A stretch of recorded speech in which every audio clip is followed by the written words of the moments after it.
I'd like to just introduce the two speakers we have. We're very lucky to have two really amazing speakers. This panel came about from the realization that there's an increasing number of people who turn to online resources for mental health support, for education, for recovery.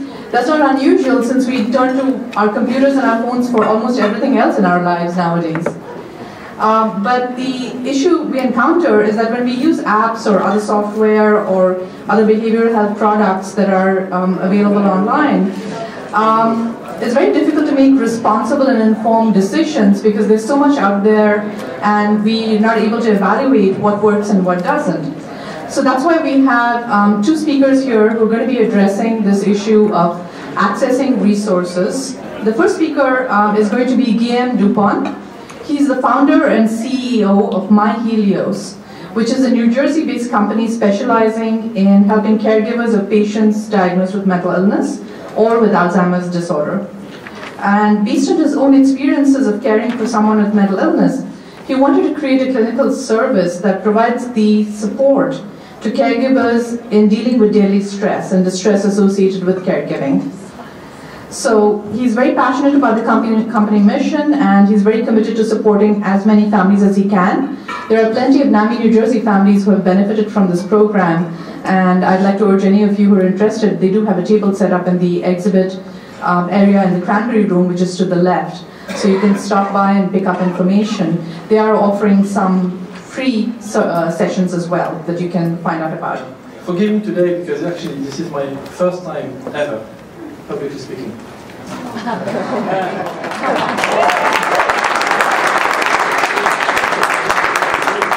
And as you may have gathered already, I'm from out of town. So I actually come from France. Bonjour.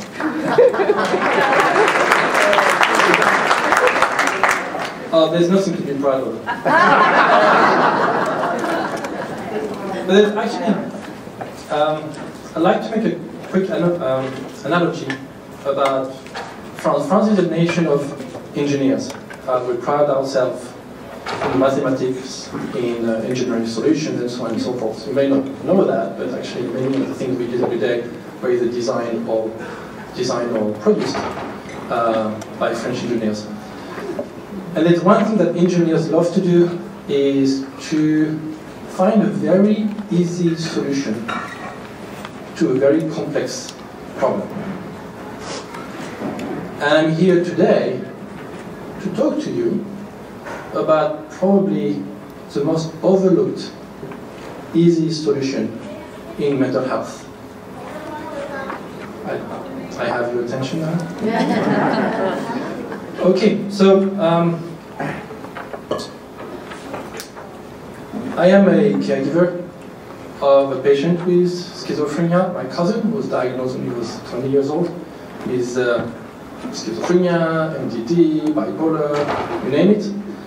Finally, one physician settled for bipolar disorder, and that's the broadly accepted diagnosis for my cousin Fabrice. He's doing good. It's never worked. Lucky him in some ways. But he's very lucid, especially now he's my age, nearly 50. And he's very lucid about the last 30 years, how the illness has affected him and his family. The other person who I know pretty well was diagnosed with late onset schizophrenia at the age of 36. One of these guys, a genius, he was, I think, honorary chair of the University of Salamanca in Spain. He's the uncle of my wife who's from Spain. His name is Javier. And he was, at the age of 36, with 2 kids, he was diagnosed with schizophrenia. He was very lucky. His wife is a psychiatric nurse. You would not be surprised that she actually tended to disagree a lot with the psychiatrists that were supposedly taking care of her husband. She is the one who actually took the boy by the home and got into the right type of treatment and gave us the idea, in fact, of creating MyHealios. When I speak with Fabrice and when I speak with Javier, there's two things that say to us. One is, how much of an impact has the illness had on the family? Now, how many of you, I'd like to have a show of hands, how many of you in the room today are caregivers of a patient with serious mental illnesses? Well, that's a lot. Now, the second observation they make, very lucidly, both of them, is, hang on, I've written it. They agree that the impact of the family is enormous on their ability to manage their symptoms. Now, how many of you who just raised their hands are actively involved in the care of their loved one together with the treatment team? It's a lot fewer, but there's many, many more than I expected. Congratulations. Well done. I mean that. Now, among all of these that have just raised their hands, how many of you see yourself as a fundamental solution for your loved one to recover from the illness? Thank you. Now I'm going to move to the slides. Where is it? Oh. Can we go to slide 1, please? Thank you. All right. You probably recognize this, the splash of water is a bomb when someone is diagnosed with schizophrenia or any serious mental illnesses. It affects everyone, the mother, the father, the siblings, the children sometimes.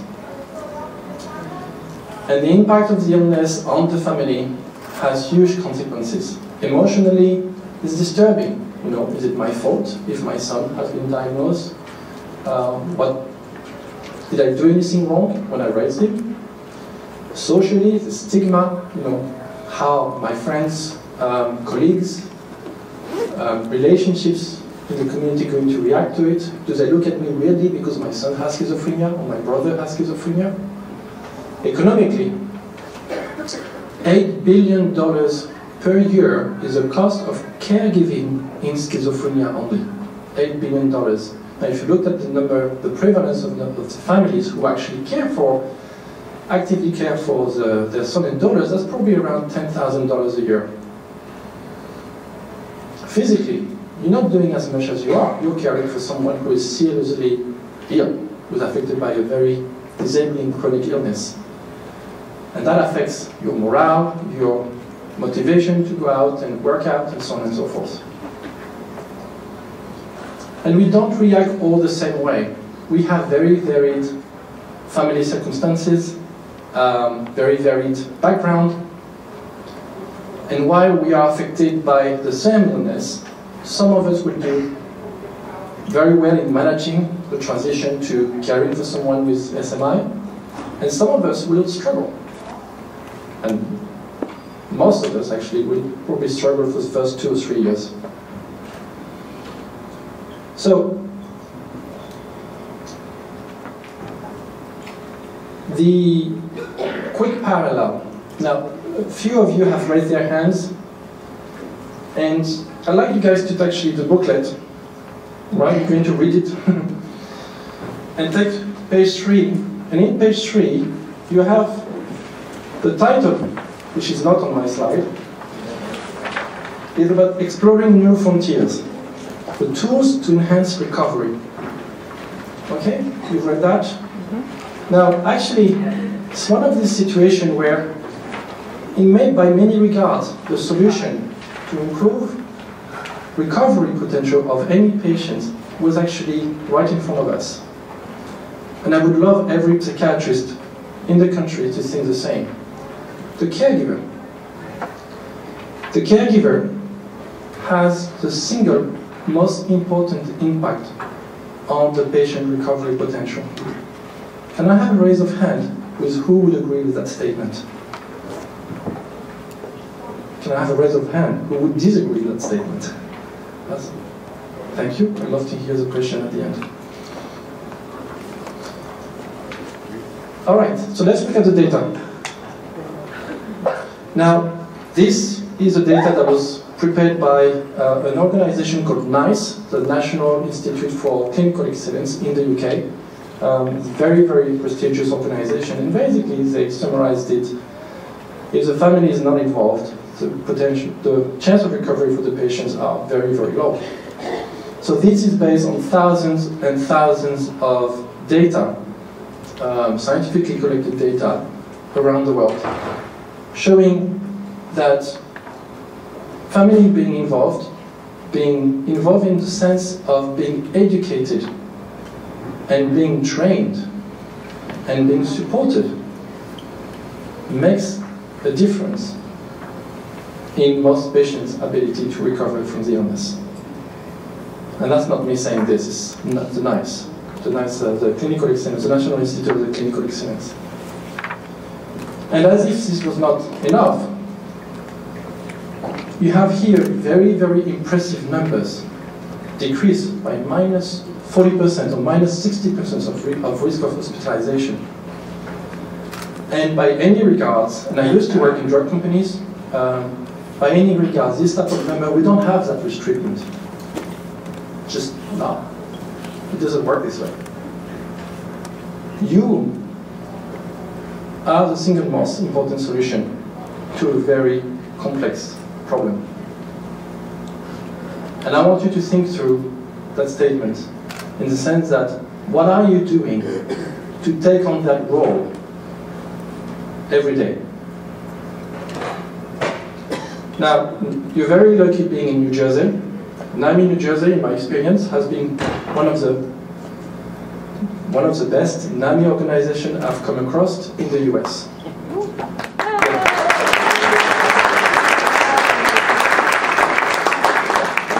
You're in New Jersey, that means you have access to a program, a very good program with Val. Is Val still here, Valerie? New Jersey is one of the best. Yes. IFSS, the one and only family support service in the US, provided only in New Jersey. Again.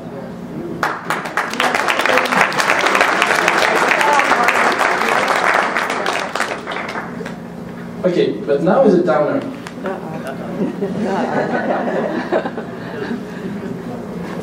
Do you know, so we spoke with IFSS, we spoke with NAMI, we spoke with any treatment teams in New Jersey, or most of the treatment teams in New Jersey, who try to involve families. And they're all saying the same thing. We've got a great shop, we've got great services. Nobody shows up. Does that sound familiar? Yeah? Sometimes. Now, that is the premise of what has led us to develop MyHealios. We thought, hang on a minute, if you're a mother and your child is sick, or a father and your child is sick, what are you going to do? Are you going to work and leave your child alone at home? No. Stay home, right? Especially if there's Xbox and you're going to spend the whole time playing with the Xbox or PlayStation or whatever. If you are a partner or a son or daughter of someone diagnosed with Alzheimer's, are you ever going to leave your mother on her own at home? No, you're going to call someone so they care for the person while you go and do, and run errands.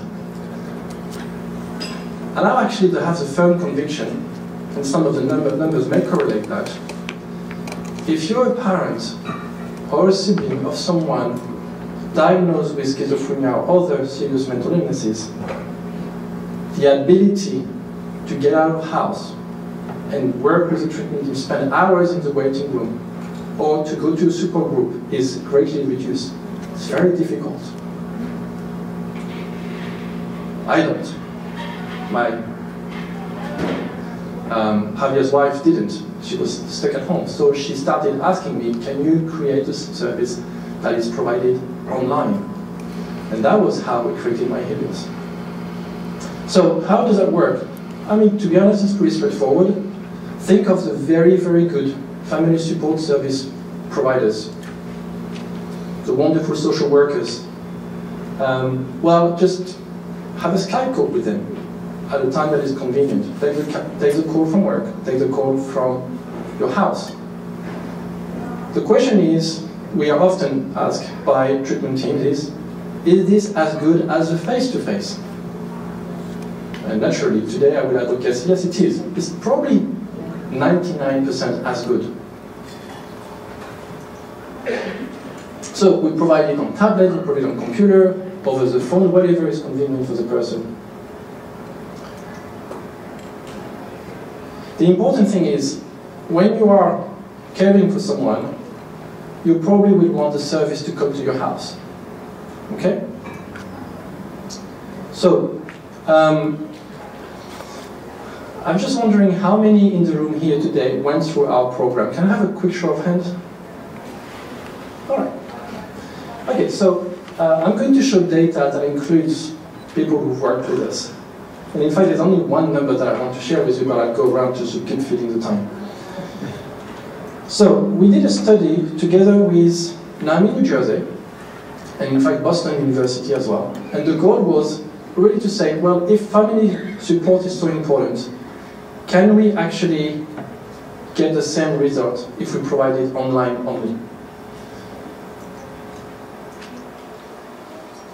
So the sample is, we had about 110 people joining for this particular study. 90 of them were ladies, 20% were male, and the average age went from 28. The age of the caregivers went from 28 years old to 83 years old. We have a broad array of diagnoses: schizophrenia, bipolar disorder, mood disorder, PTSD. But I would say the bulk of the people, the patients, were caring for someone with schizophrenia or related disorders.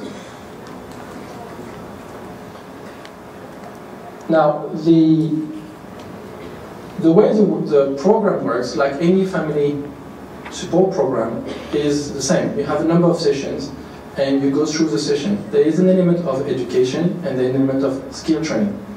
And think about it this way. As you are caregiving for your loved one, what is the most challenging situation you're struggling with? Often people will come to us and say, the relationship is broken down. We don't understand each other. We're struggling to say something, to communicate. And in fact, that's actually 90% of our work, helping with communication skills, helping with rebuilding the relationship, and helping with changing the behavior of not the patient, but yourself. So this was a scientific study. We looked at two measures, one of distress and one of burden. Distress being GSQ-12, burden being IEQ. And what we have observed is, for the GSQ-12, we managed a reduction in distress of close to 30%. And that is enormous. Think of it, if you improve something by 30%, if you have a 30% pay increase at the end of the year, you will see the significance of it. And that's what we wanted to do. Can we actually achieve outstanding results even though we're not seeing the person face to face? On the burden measure, sorry. Oops, sorry. So on the burden measure, we were able to achieve about 20% improvement in burden, but which is understandable because you're still living with the patient. So you're still carrying something yourself. Still, 20% of improvement in burden is aligned with what most treatment would provide, would deliver. So the question was, were we able to transfer a face-to-face type service into an online-only service?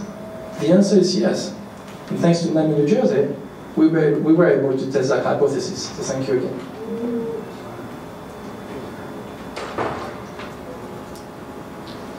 Okay. So I think I'm nearly done. The one thing is, I would like the audience, in preparation for the question later, to think about a couple of things. Services for families like IFSS, the RACE program, for first episode psychosis, they're all struggling in keeping families engaged.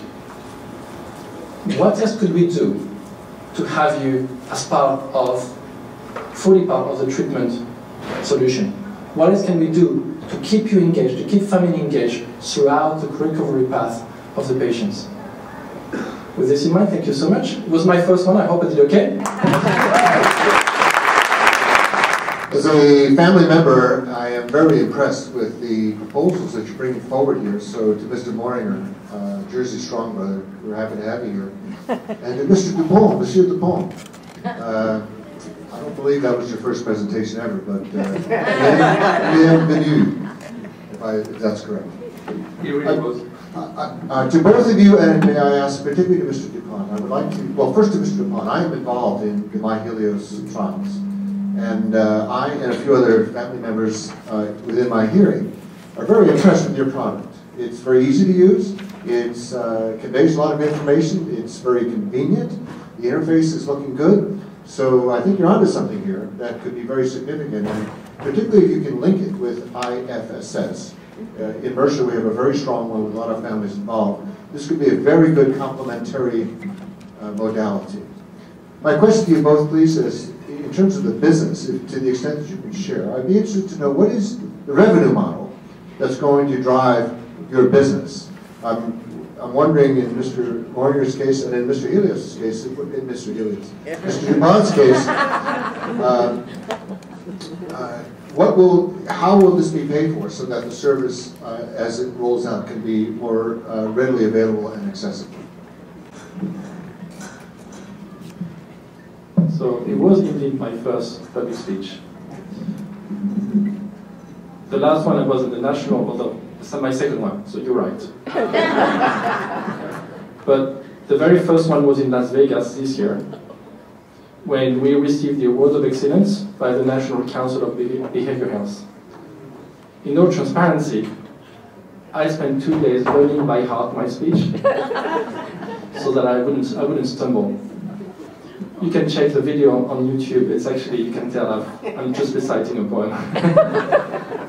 So, IFSS. Oh boy, I'm going to be emotional on this one. So, why don't you ask a question to Val? Because the way, so we've been trying very hard to connect with IFSS, and we haven't had much success so far.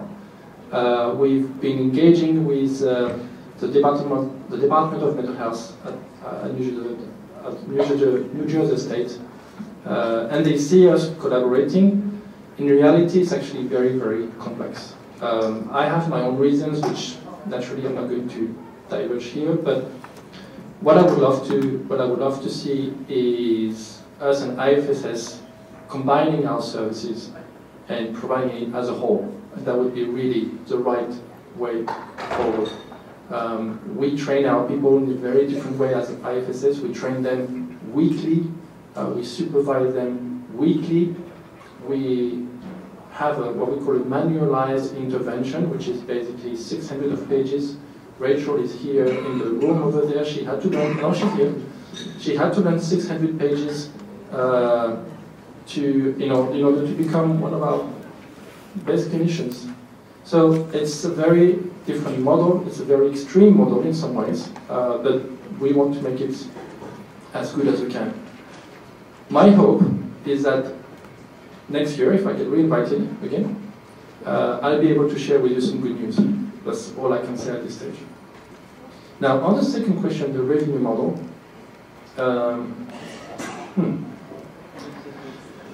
All right, so we are not funded by a foundation. We are not funded by a venture capitalist. Well, so this one is out. What we have, the approach we've taken so far, is to moonlight other work in order to fund this. Because when we started, we realized, okay, caregivers have big needs. We should be able to provide the right solution. But you're right, in the US, and probably in any country in the world, the idea of paying caregivers or reimbursing caregiver support is very difficult to accept. Probably as difficult to accept as treatment team actively engaging caregivers. And I'm sure you've experienced that. So the model we have found actually this year, thanks to Diane, thanks to Connie, all the team at MyHealios, is why don't we actually put what we do on the insurance of the caregiver? And that's one option. And it's possible, there are codes for that. The second one is to actually be put on the patient insurance, Medicaid. There is a code for what we do. The level of reimbursement is very, very low. And also telehealth type of services are typically not reimbursed. I think in 2 or 3 years' time, you should see something like what we do fully reimbursed by Medicaid. In the meantime, I think your own caregiver insurance, potentially commercial payer, would be the way to go about it. Did I answer the question? You did, thank you. Thank you. First, thank you very much, gentlemen. And my question is about Helios. One is a very practical question. Will Medicare cover? You mentioned Medicaid, but not Medicare. Will Medicare cover Helios? So we have to wait for, the code is there for what we do. What we have to do is, some states have a, what we call G modifier for telehealth. I'm not sure we have it in New Jersey yet. It might be actually accessible in states, rural states, like Oklahoma, Texas have some G modifiers. My other question is, has to do with the actual program. I took advantage of the introductory offer a while back when it was coming from UK and engaged in the program for free, which was wonderful. Thank you very much. And I wonder if now that it's been in this country for a period of time, whether it's changed anyway to adapt to the idiosyncrasies of our American population. Straight answer, yes. It has changed. Yeah, it has changed, it has adapted. We are considering now a mix of face-to-face, and video conferences. We have the codes, we've got the operation model. We're still working on the way we should be promoting ourselves, but we're also in contact with insurances. Discussions are progressing. I mean, yes, I'm from France, but MyHealios has become American, much more than I have. And is there more involvement of the person with the mental illness in the program at this point than there was originally? That's a really good question. So in schizophrenia, not at this stage. In PTSD, there will be. In multiple sclerosis, there will be. So, but we are moving toward that. Yes, this is the long-term goal. Probably by the end of next year, the manual, our cherished manual, will reflect that.